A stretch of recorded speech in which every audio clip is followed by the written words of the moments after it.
পেয়েছে আমাদের মুসলমানদেরকে, চায়না মাল ইউজ করবে আবার ছেড়ে দেবে। এই একটা হাতিয়া করেছে, কেন করেছে? একটা মুসলিম আমার ফেভারে আসবে, হিন্দু ভয় খাবে, হিন্দু এবার ভোট দেবে। কিন্তু হিন্দু ভাইকে বারবার আমি হাত জোড়ে বলছি যে আপনারা এক হয়ে যান, এক হয়ে আপনারা ভোট করুন, ভোট হয়ে আমাদের ওয়েস্ট বেঙ্গলকে একটু বাঁচান। কেন ওয়েস্ট বেঙ্গল দুর্নীতি থেকে আমরা শেষ হয়ে যাচ্ছি, আমাদের কোনো চাকরি নেই, আমাদের কোনো উন্নতি নেই, আমাদের বাচ্চা শিক্ষা পাচ্ছে না, আমাদের বাচ্চা চাকরি পাচ্ছে না, আমরা খেতে পাচ্ছি না, ব্যবসা করতে পারছি না।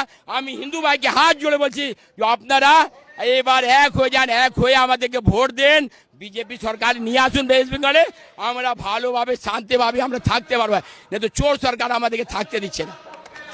আপনি আপনি আপনি আপনি মনে করছেন যে মুর্শিদাবাদ বা মালদা হোক বা রাজ্যের যে কোনো কোনায় কোনায় হিন্দুদের উপর যে আক্রমণের ঘটনা ঘটছে, সেই আক্রমণ কি মেনে নিচ্ছেন আপনি? না মানে মানবো কেন?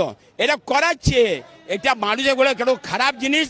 একটা যেখানে মেজরিটি কম আছে হিন্দুর, ওখানে আপনি হাতিয়া করাচ্ছেন, আর যেখানে মুসলিম মেজরিটি কম হবে তাহলে ওখানে হাতিয়া করাবেন।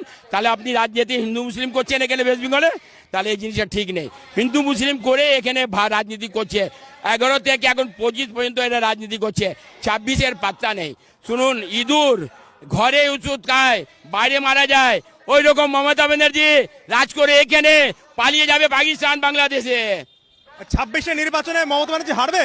হ্যাঁ, মমতা ব্যানার্জি হারবে? হ্যাঁ গো, আমি তো হিন্দু ভাইকে হাত জোড়ে বলছি যে আপনারা এক হয়ে যান, আপনার 68% আপনারা আছেন, আপনি যদি এক হয়ে যান তাহলে চোর সরকারকে আমি এখান থেকে ছাড়িয়ে দেবো। আমরা আপনার ভয় লাগছে না হিন্দু এক হয়ে গেলে আপনার উপর আক্রমণ করতে পারে? কেন? এরকম হিন্দু ভাই নেই, আমাদের হিন্দু ভাই এরকম নেই। আমরা হিন্দু ভাই চাইছে যে এখানে দুর্নীতি সরকার, চোর সরকারকে এখান থেকে তাড়াও।